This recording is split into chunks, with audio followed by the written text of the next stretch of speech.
एका श्रीमंत गावात एक अतिशय कंजूष राहत होता. त्याचा कंजूषपणा एवढा होता की तो जेवायला बसला तर दार बंद करून घेत असे, की जेवताना कोणी आले तर त्यालाही खाऊ घालायचे.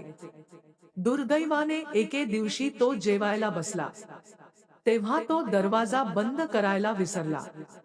एक साधू भिक्षा मागायला आला, तेव्हा कंजूष जेवायला बसला होता. तो म्हणाला, बेटा, देवाच्या नावाने मला एक भाकरी दे. कंजूषाने लगेच अन्न सोडले आणि उठून ऋषींना तेथून टाळण्याचा प्रयत्न केला. पण साधू ठाम होता. तो तिथेच उभा राहिला. साधू लाजत नसल्याचे पाहून कंजूसाने विचार केला, हा साधू खूप हट्टी आहे. हे काहीतरी देऊन टाळले पाहिजे. त्याला अर्धी भाकरी साधूला द्यायची होती.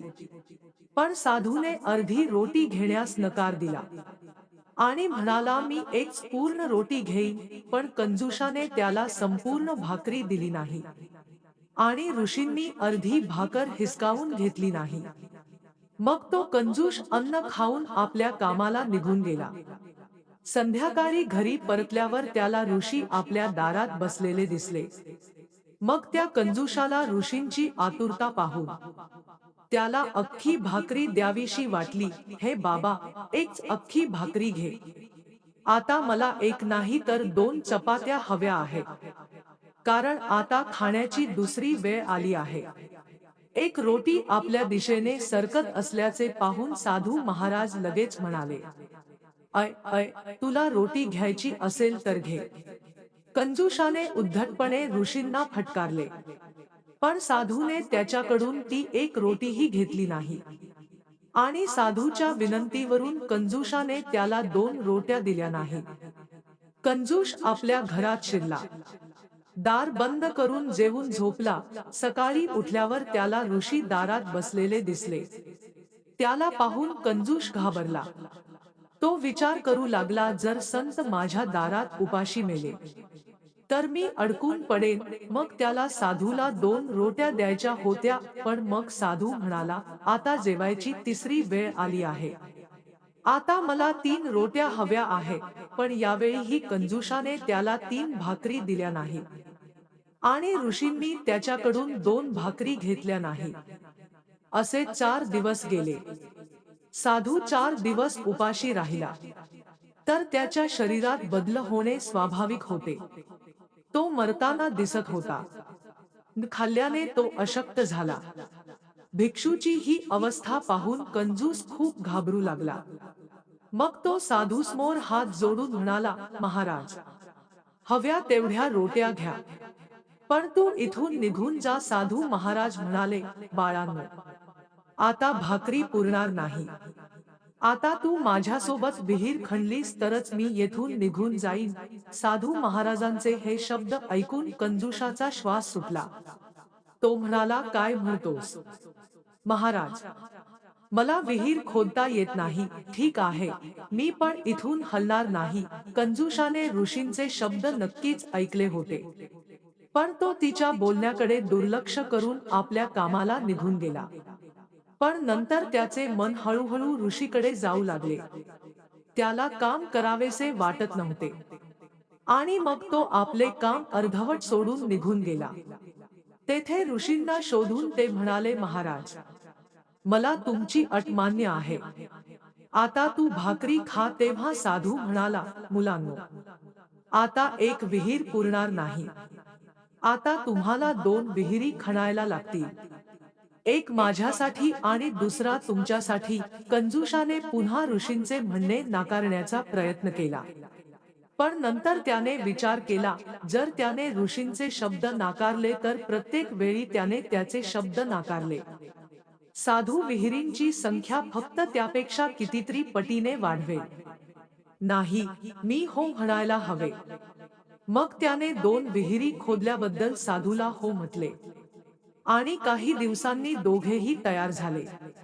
तेव्हा ऋषी म्हणाले, हे मानवा, वर्षभरानंतर पुन्हा येईल. मग माझ्या विहिरीचे पाणी तुमच्या विहिरीतील पाण्यापेक्षा कमी असेल तर मग मी तिसरी विहीर खोदून घेईन. असे बोलून साधू तिथून निघून गेला.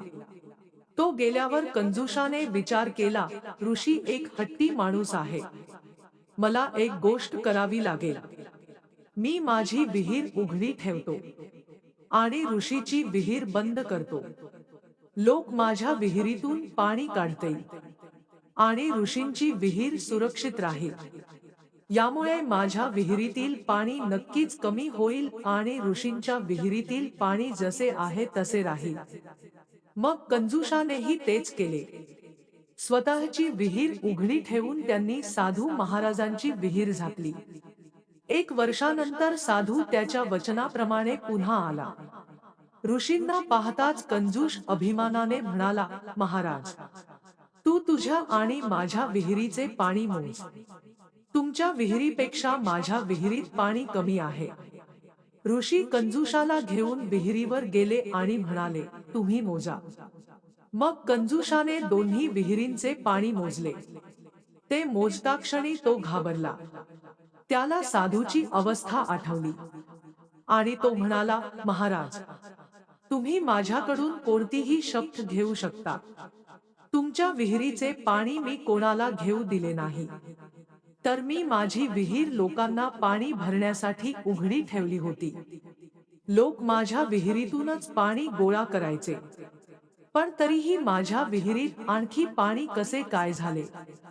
मला हे समजले नाही. दुखीचे बोलणे ऐकून ऋषी हसले आणि म्हणाले, अरे मूर्ख, जरा खोलवर विचार केला तर तुम्हाला सर्व काही समजेल.